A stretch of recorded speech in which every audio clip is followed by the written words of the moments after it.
हमारा जो टॉपिक अभी रहता है इसमें रिवीजन के लिए, वो रहता है आपका मेन इंपॉर्टेंट जो रहता है वो रहता है हमारा internal resistance of cell. Internal resistance of cell, internal resistance of cell. अंदर से बंद कर लेना। हाँ, इंटरनल अंदर से बंद कर लो। इंटरनल रेजिस्टेंस ऑफ सेल, ये इंपॉर्टेंट है जो टॉपिक रहने में। Joules law, that is heating effect of electric current, heating effect of electric current. साहब आगे आ जाओ तुम, आ जाओ आ जाओ आ जाओ। मैं आगे पढ़ाऊंगा ही नहीं, फिर पढ़ना चाहते तो आगे आ जाओ, नहीं तो मैं भी रुक जाता हूँ। चलो आ जाओ जल्दी। पावर, इलेक्ट्रिकल एनर्जी,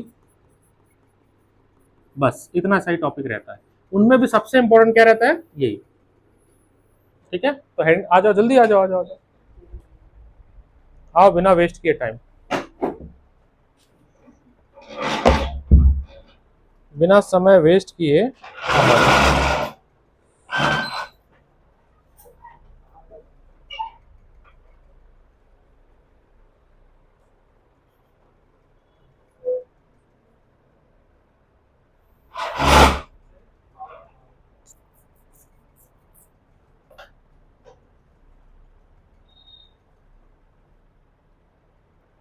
तो इंटरनल रेजिस्टेंस ऑफ सेल क्या होता है, जैस्मिन बताएगी। Define internal resistance of cell, define. Internal resistance cell किसको कहते हैं, क्या होता है, क्यों प्रोड्यूस होता है, क्या रीजन है उसका। The resistance offered by electrolytes of cell to the flow of current between the electrodes is called internal resistance. तो बैटरी में आपने पढ़ा केमिस्ट्री में ना कि प्लेट्स होती है, मल्टीपल प्लेटें होती है ना बैटरी जब बनती है। तो उन प्लेट, मान लो ये प्लेट है हमारी पॉजिटिव, क्या कर रहा है साहब, एक बार हो गया हो गया। ये नेगेटिव प्लेट, यहाँ पे इलेक्ट्रोलाइट्स फिल है, तो यहां से चार्ज इलेक्ट्रॉन मूव करेगा इस तरफ। Due to motion of electron इनके बीच में क्या होगी, टकराहट, कोलिजन होगी, और वो कोलिजन जन्म देगी रेजिस्टेंस। क्या देगी, रेजिस्टेंस। ठीक है, इंटरनल रेजिस्टेंस जो क्रिएट होती है वो किन किन पैरामीटर्स पे डिपेंड करती है, वो डिपेंड करती है सर इलेक्ट्रोलाइट्स का कंसंट्रेशन कैसा है, इलेक्ट्रोलाइट्स का कंसंट्रेशन कैसा है, दोनों प्लेट के बीच में डिस्टेंस कितना है, ज्यादा है तो ज्यादा डिस्टेंस ट्रेवल करना पड़ेगा तो रेजिस्टेंस भी ज्यादा होगा। सरफेस एरिया प्लेट की ज्यादा होगा तो रेजिस्टेंस कम होगा, क्योंकि कोलिजन के लिए एरिया ज्यादा मिल जाएगा तो रिलैक्सेशन टाइम आपका कम हो जाएगा। ठीक है, और टेम्परेचर बढ़ाओगे दिन में आपस में कोलिजन का रेट बढ़ जाएगा। ये सारे फैक्टर्स है, थ्योरेटिकल चीजें। ये हमने सेल बनाया, क्या बनाया, सेल। सेल का ईएमएफ और ये इंटरनल रेजिस्टेंस।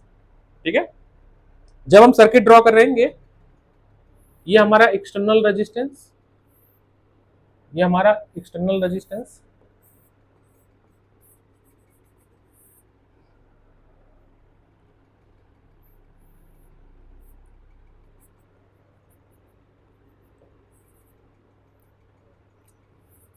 तो जो पोटेंशियल आपको मिलती है रेजिस्टेंस के क्रॉस, मान लो यहाँ पे वोल्ट मीटर लगा तो इसको हम लोग नाम देते हैं टर्मिनल पोटेंशियल। क्या देते हैं, टर्मिनल पोटेंशियल। यहां से करंट निकला आई, घूम के करंट यहां पर भी क्या आएगा, आई। तो अगर हम रेजिस्टेंस, अरे पोटेंशियल एट आर देखें तो वो क्या होगा, I into R, I into R. तो जो ईएमएफ है वो बराबर होता है टर्मिनल पोटेंशियल, जो पोटेंशियल सर्किट को मिली, प्लस जो पोटेंशियल इंटरनल रेजिस्टेंस के पास है, जो पोटेंशियल इंटरनल रेजिस्टेंस के पास है। तो यहां से स्मॉल आर का फॉर्मूला क्या बनेगा, difference in potential upon current, upon, और भी बहुत सारा बना सकते हैं हम लोग।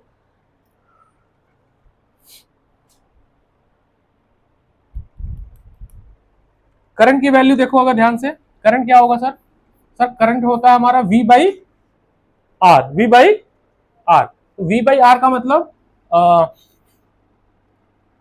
टोटल पोटेंशियल, तो टोटल के लिए हम क्या करते हैं sir, V plus I into R, ये टोटल पोटेंशियल है। Terminal plus EMF upon R होगा ना, ऐसे होगा ईएमएफ अपॉन आर। ईएमएफ की वैल्यू है V plus I R, V plus I R upon R. ये आपका करंट का फॉर्मूला बन गया। और भी बना सकते हो, जितना बनाना चाहो बना लो, फॉर्मूले की कोई कमी थोड़ी ना, बनाते रहो।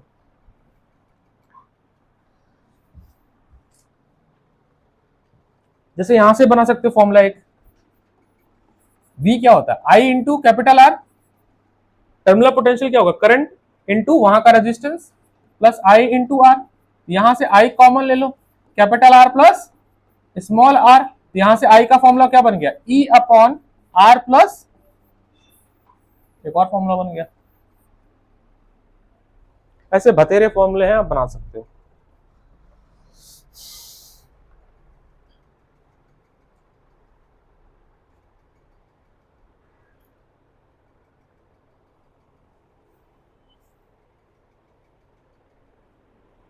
लिखते रहना, ठीक है, रिवीजन का मतलब है लिखते भी रहा करो। पढ़ो पढ़ो, सॉल्व करोगे चेक करूंगा मैं, सॉल्व करके ही जाना है। मैं सोच रहा हूँ घर के लिए कोई काम ना हो ना, यहीं पे पढ़ लो जितना पढ़ना है, घर पे आराम करो, पोगो के लो।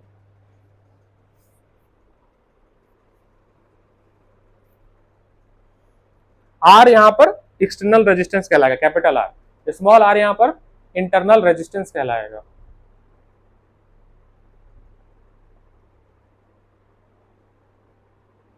वाशु मैथ कहाँ पढ़ता है,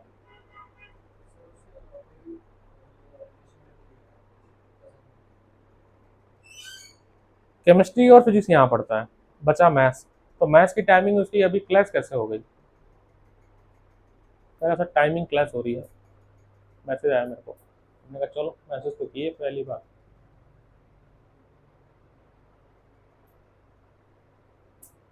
हमारे विकास सर से क्यों नहीं पढ़ रहे हैं, इतना बढ़िया पढ़ाते हैं हमारे विकास सर।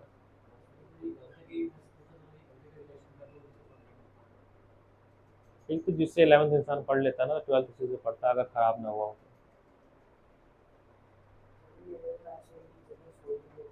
क्यों गिव अप कर दे तुम पे, अच्छा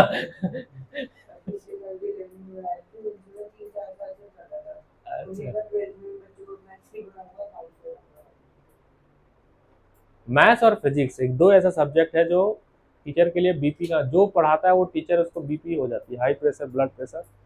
इकोनॉमिक्स पकड़ो, अकाउंट्स पकड़ो, केमिस्ट्री थोड़ा पकड़ो, ये सब थोड़ा सा है, रिलैक्स रहेगा। मैं खुद सोच रहा हूँ इनको पढ़ाने के लिए, इनको आती है मेरे को, मैंने सिविल सर्विस से पढ़ी है इको। चले सर, कॉम्बिनेशंस ऑफ सेल्स, तो सीरीज और पैरेलल। तो सीरीज क्या ही है, मेन तो पैरेलल वाला है ना, फिर भी बताना है तो बता दिया जाएगा।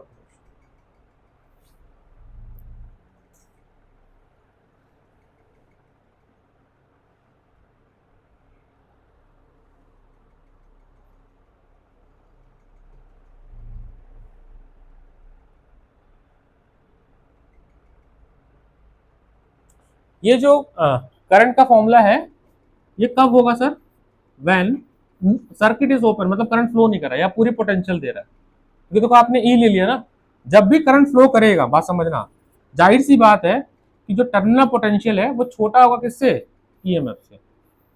बराबर कब होगा, जब सर्किट ऑफ होगा। V और E जब बराबर हो गया, इसका मतलब है कि सर्किट ऑफ है। क्या है, ऑफ है, ये ऑफ।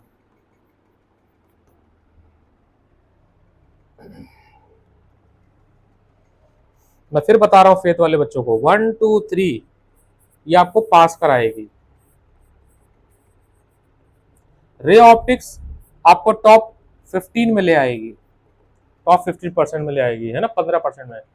तो पहले दूसरे तीसरे पे रगड़ दो, पहला दूसरा तीसरा ऐसा पढ़ो कि मतलब एमटीजी रहे ना, बना लो ना टारगेट, एमटीजी खत्म करना है मेरे को। अब एमटीजी अगर खत्म हो गया तो पहला दूसरा तीसरा चैप्टर तुम्हारा हो जाएगा फिर, क्योंकि 6 चैप्टर में से कम से कम इसका तो वेटेज होगा। कितने मार्क्स का पेपर आता है, 70 का यूटी होता है, नहीं तो बात तो मिड टर्म है, 70 है ना, तो मान के चलो ये कम से कम 40 मार्क्स कैरी करेगा, 30 तो करेगा ही, 30 से 40 के बीच में कर लो। रे ऑप्टिक्स और वेव ऑप्टिक्स कम से कम तुमको देंगे 20 नंबर का, और 10 नंबर का देंगे डुअल नेचर, ये हिसाब होगा। तो 40 कम थोड़ी होता है यार, पूरी क्लास ही 40 में पड़ जाएगी। फोकस करो, स्पेशल पे ज्यादा मैं पेन ले रहा हूँ मैं चैप्टर 3 को, ठीक है। कॉम्बिनेशन क्यों नहीं आता है, ये क्यों बोल रहे हो? हाँ नहीं आता है तो फिर तो डिस्ट्रीब्यूशन थोड़ा चेंज हो जाएगा, तो फिर वही है, रे ऑप्टिक्स की वैल्यू ज्यादा वेटेज बढ़ जाएगी, रे और वे हो सकता है 30 के आ जाए, ये भी हो सकता है, क्योंकि ड्यूअल में क्वेश्चन ही नहीं बन रहे ना ज्यादा, कितने बना देंगे यार, टॉपिक फिक्स है। कॉम्बिनेशन ऑफ सेल्स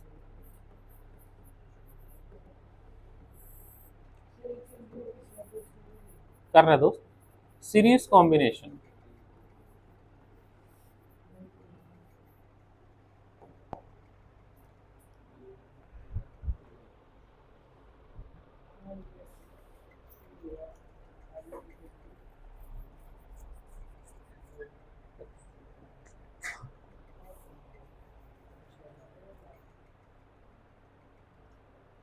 करें नेक्स्ट। मान लेते हैं सर एक सेल ये है हमारे पास, यह E1 R1, एक सेल ये है दूसरा E2 R2, और इसको आपस में हमने कंबाइन कर दिया, जोड़ दिया हेड टेल मेथड से, मतलब कुछ ऐसे था, एक सेल ये था, एक सेल ये रहा दूसरा, ठीक है, जोड़ दिया। तो इक्विवेलेंट सेल बना लेते हैं, इक्विवेलेंट सेल बनेगा आपका E equivalent R equivalent,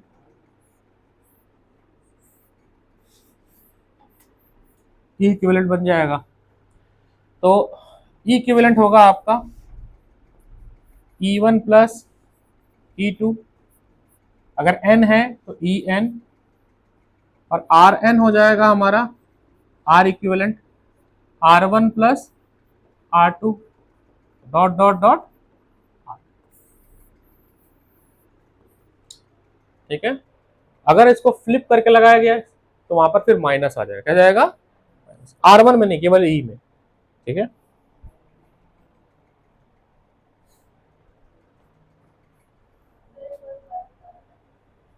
flip वाला, जैसे मान लो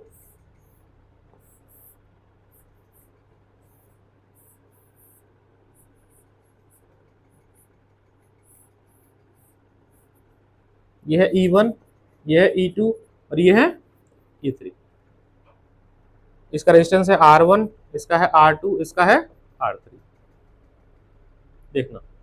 तो इसका E इक्विवेलेंस होगा E1 plus E2 minus E3, जिसको अपोजिट किया गया। R इक्विवेलेंस होगा R1 प्लस R2 प्लस,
बोल सकते आई इक्विवेलेंस बोल सकते, सही बोल सकते। वैसे भी करंट सेम रहता है ना, सीरीज में करंट सेम रहता है।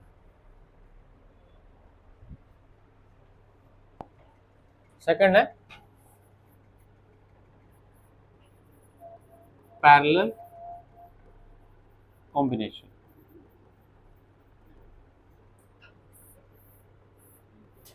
मान लीजिए आपका है E1, ये है R1,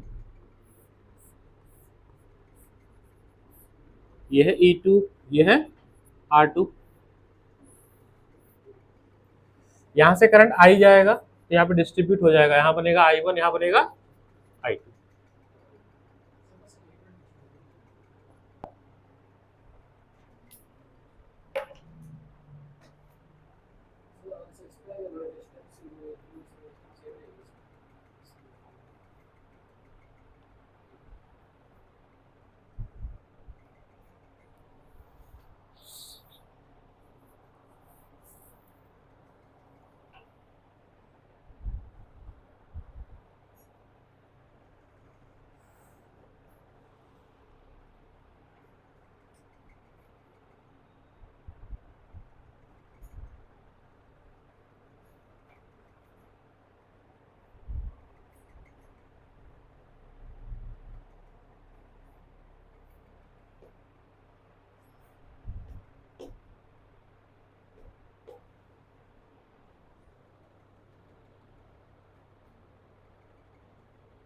चले पैरेलल कॉम्बिनेशन, तो मान लो इसका इक्विवेलेंस सर्किट बनाए, तो नाम होगा इसका ई इक्विवेलेंस एंड आर इक्विवेलेंस। इसकी वैल्यू क्या होती है ई इक्विवेलेंस की, वो हमें डिजाइन करना है। ये होती है E1R2 plus E2R1 upon R1 plus R2, यही होती है ना। और आर इक्विवेलेंस होती है हमारी R1R2 अपॉन R1 प्लस, ये हमें बनाना है दोस्त।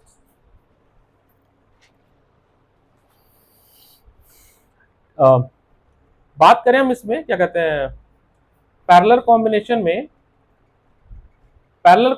में आपका पोटेंशियल सेम रहता है। पैरेलल कॉम्बिनेशन में आपका पोटेंशियल यहाँ पर भी V होगा, यहाँ भी V होगा। तो जैसे I1 लिखना होगा तो करंट का फॉर्मूला होता है difference in potential upon internal resistance. ये होगा E1 minus V upon R1। I2 लिखना होगा तो लिखूंगा मैं E2 माइनस V अपॉन, और टोटल करंट होगा I is equal to I1 plus I। पक्की बात है दोस्त? बिटिया कोई दिक्कत? जैस्मिन यहां तक बताओ, कोई समस्या?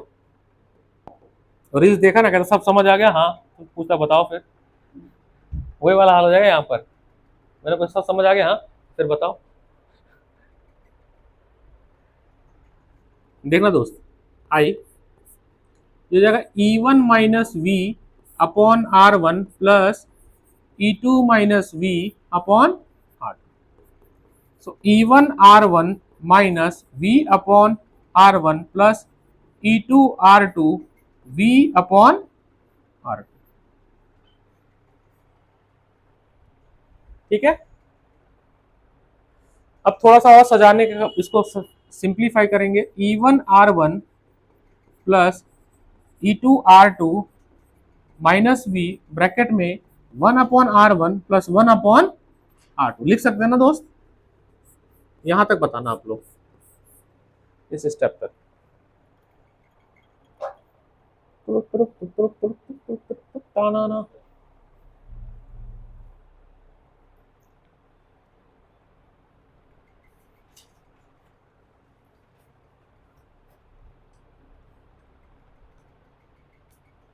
चलें दोस्त, से साहेब बोलेगा तब मैं चलूंगा, नहीं तो नहीं, आगे नहीं बढ़ूंगा। हाँ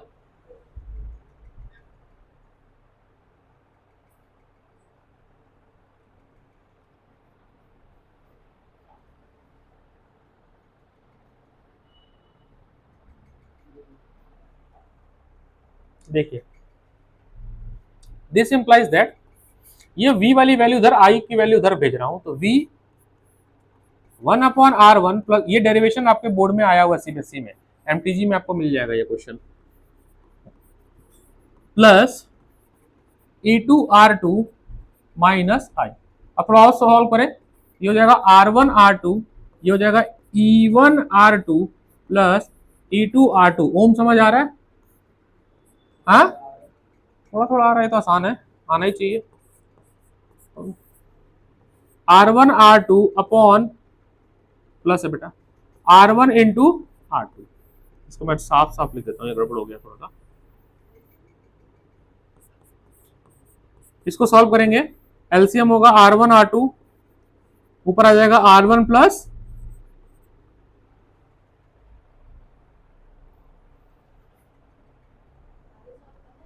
करना है। अभी तो कहाँ पहुंचे, अभी तो अभी बहुत है, अभी 3-4 स्टेप है। अभी इसको फ्लिप करेंगे, फिर कंपेयर करेंगे, अभी कंपेयर भी होगा, अभी बहुत कुछ होगा। कहता ना तभी इंपॉर्टेंट है ये, आपको मिलेगा, अब देख लेना अपने बुक में, एमटीजी में है ये सवाल, बोर्ड में आया हुआ है। किस साल आया तो नहीं पता, बट आया हुआ है। इस पर क्वेश्चंस भी हैं, न्यूमेरिकल्स भी हैं। अब आपको हर क्लास की वीडियो, अगर मेरे को डिजिटल बोर्ड एक्सेस हुआ ही है तो मैं ऐसे ही रिकॉर्ड कर करके व्हाट्सएप पर या यूट्यूब पर डाल दिया करूँगा। मेरी प्रयास रहेगा कि जितनी क्लास में कंडक्ट करूँगा ऐसे रिकॉर्ड हो जाए, पेन ड्राइव लगाओ, यूट्यूब पर डाल दो, है ना। अभी फिलहाल तो मोबाइल में भेजूंगा, केबल पेन ड्राइव मिल ही नहीं रहा मेरा, 2-3 पेन ड्राइव है पता है मेरे पास, पता नहीं कहाँ चली गई। केबल जल्दी आ जाएगा। क्या कह रहे हो?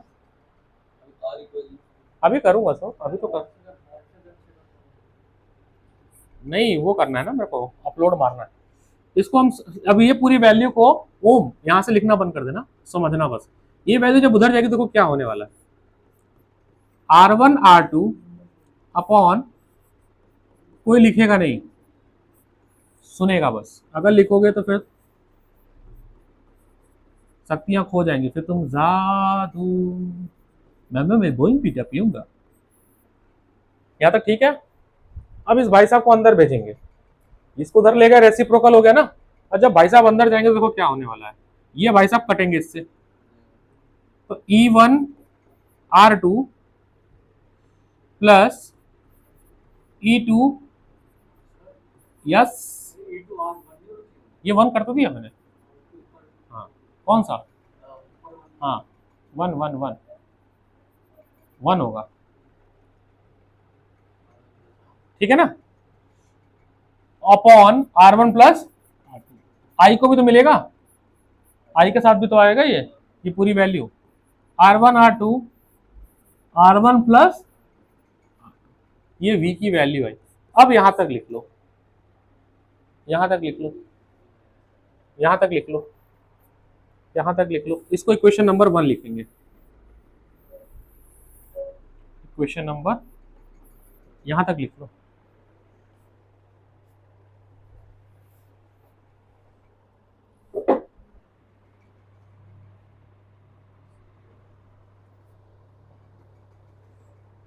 एक नए बालक आए हमारे पास 11th के, यहाँ पे मैं एनएलएम पढ़ा रहा हूँ, कह रहे हैं सर ने पहले ही चौथा चैप्टर पढ़ा दिया मेरे को। हमने कहा तो नवाब थोड़ी ना हो, चौथा चैप्टर चल रहा था। हमने कहा बैकअप नहीं दे पाऊंगा भाई, कहीं और देख लो। वाप हाँ नितिन, वो बैच भी 2 महीने बाद छोड़ देगा। अगर वो अगस्त तक टिक गया तो जो बोलो, उसके बस का नहीं है।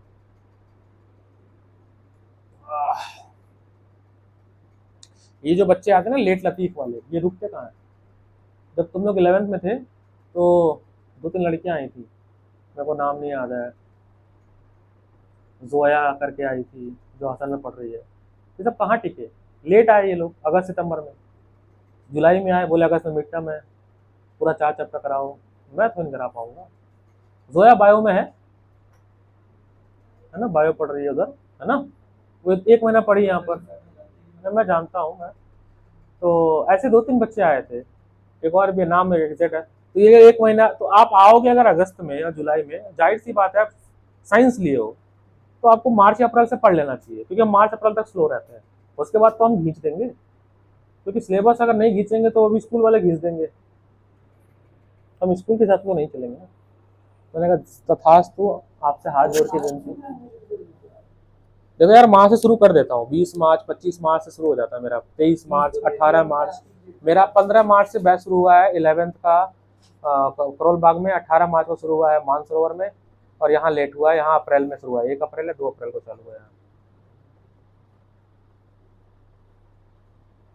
जो सीरियस है वो पढ़ लेते हैं, उनको पढ़ना होता है तो कहीं पढ़ लेते हैं। हाँ, ये भी होता है कि कहीं पढ़ रहे नहीं समझ आ रहा, तब मूव करते हैं, तो ये कहते हैं ना, हमने 2 चैप्टर पढ़ लिया था, वहां समझ नहीं आया, अब आके से कुछ नहीं पढ़ा है सर, कुछ नहीं पढ़ा, मैं जिंदगी तुम्हारी ठेकेदारी है मेरी, कुछ नहीं पढ़ा तो मैं क्या करूं। चले सर, अब ये जो वी लिखे हो किसके लिए लिखे हो, इस सर्किट के लिए, इस सर्किट के लिए, इसके लिए भी तो लिखोगे, इक्विवेलेंस जो बनाए हो, तो इसके लिए लिखोगे आप V is equal to E equivalence plus I R equivalence, equation number 2। कहाँ माइनस लिख दिया, अच्छा माइनस है, हाँ यहाँ माइनस आएगा, ठीक है। By comparing 1 and 2, comparing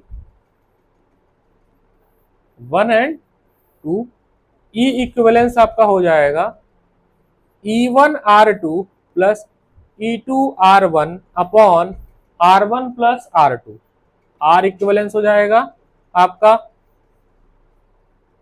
R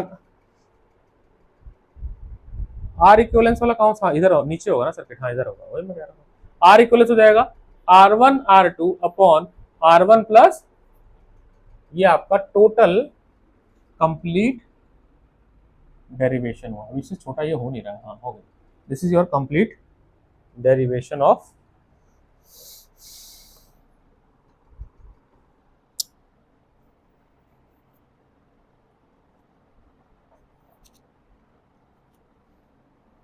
पता क्या हो गया, बेरोजगारी इतनी बढ़ गई ना कि टीचर ने अपनी इंटीग्रिटी बेच दी है, जितने भी टीचर मार्केट में है। रिसेशन का ऐसा इम्पैक्ट पड़ा है कि टीचरों ने अपना सब बेच दिया, जमीर अमीर बेच दिया है, आओ कोई बात नहीं हम पढ़ा देंगे, हम ये कर देंगे, हम वो कर देंगे। इस चक्कर में क्या है, बच्चा वहां भी नहीं संभलेगा, खराबी होगा, जिसके पास इस समय जो बच्चा जाएगा, तो फिर टीचर का नाम खराब होता है। तो मैं तो पहले डिस्क्लेमर दे देता हूँ कि भाई मैं पुराना नहीं कराऊंगा, पुराना होगा रिविजन में, आपको पढ़ना है तो पढ़ो, ट्रायल लेना तो ले लो, पता चलना चाहिए कि हाँ अगला टीचर भी कैसा है। ये ठीक है, ये वाला यहां तक बता, समझ आया।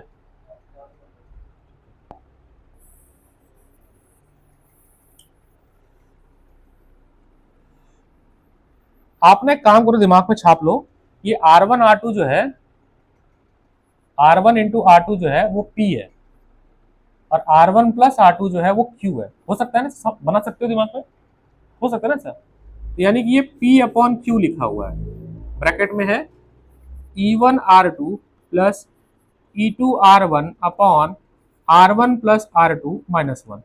अभी जो बाहर है मल्टीप्लाई तो दोनों को होगा, दोनों को मिलेगा ना, ये आई है, ठीक है, आइए दोनों को मिलेगा, यानी कि P अपॉन Q मिलेगा आपको E1 R2 E2 R1 को भी मिलेगा, और R1 R2 है ना, माइनस आई को भी मिलेगा, आई P/Q। बोलो यहां तक कोई दिक्कत है।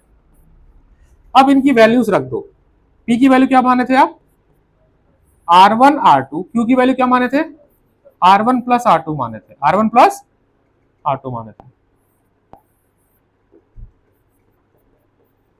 ब्रैकेट, अरे अब क्यों ब्रैकेट लगाना, अब तो हो गया काम है ना, into E1 R2 plus E2 R1 upon R1 R2 minus I, P की वैल्यू क्या माने थे, R1 R2, Q की वैल्यू क्या माने थे, ये कट गया ना, E1 R2 plus E2 R1 upon R1 plus R2 minus I R1 plus, ये आपका हुआ,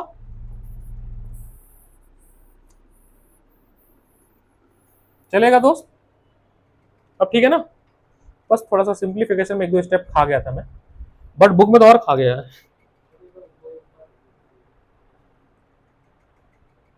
इससे ज्यादा छोटा नहीं होगा,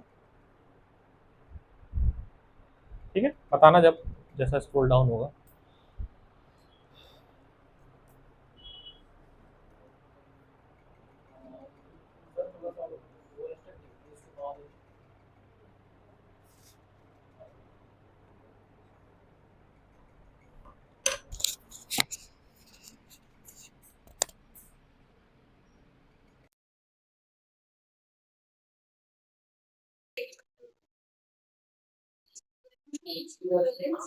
ये ये ये ना,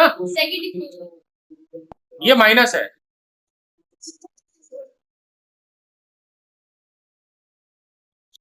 V is equal to E equivalence minus I R equivalence, तभी तो कंपेयर होगा। पहला दूसरे से कंपेयर ही नहीं होगा।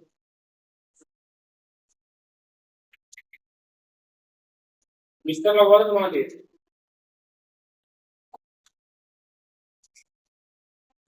हाँ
सही हो गया।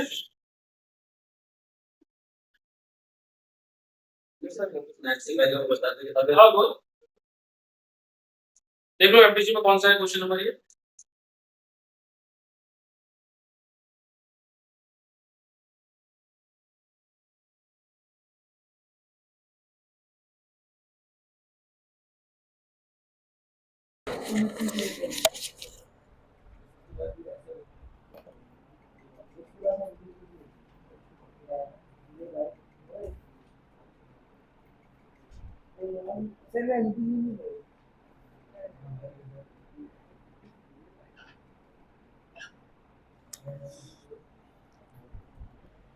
हीटिंग इफेक्ट किसको बोलते हैं Bhumi? Heating effect of electric current किसको बोलते हैं? एच स्क्वायर जूल्स लॉ है ना, I square R T. the amount of heat produced is directly proportional to square of current, resistance and time। इसी को जूल्स लॉ बोलते हैं, इसी को बोलते हैं हम लोग heating effect of electric current. अगर हम इलेक्ट्रिक पावर की बात करें, इलेक्ट्रिक पावर तो वो होता है W बाई टी, पक्की बात है ना, वर्क डन अपॉन टाइम। और पोटेंशियल का फॉर्मूला क्या होता था? W by Q. So W क्या हो गया? V into Q. So V into Q by T हो गया। इसका मतलब है Q बाई टी, इसकी वैल्यू क्या होगी? आई। करंट ये करंट का फॉर्मूला होता है Q बाई टी। तो पावर का फॉर्मूला क्या आ गया? V by I, V into I. अब ओम्स लॉ क्या कहता है? V होता है I into R. So P की वैल्यू क्या हो गई? आई आर इंटू आई, ये हो जाएगा आई स्क्वायर।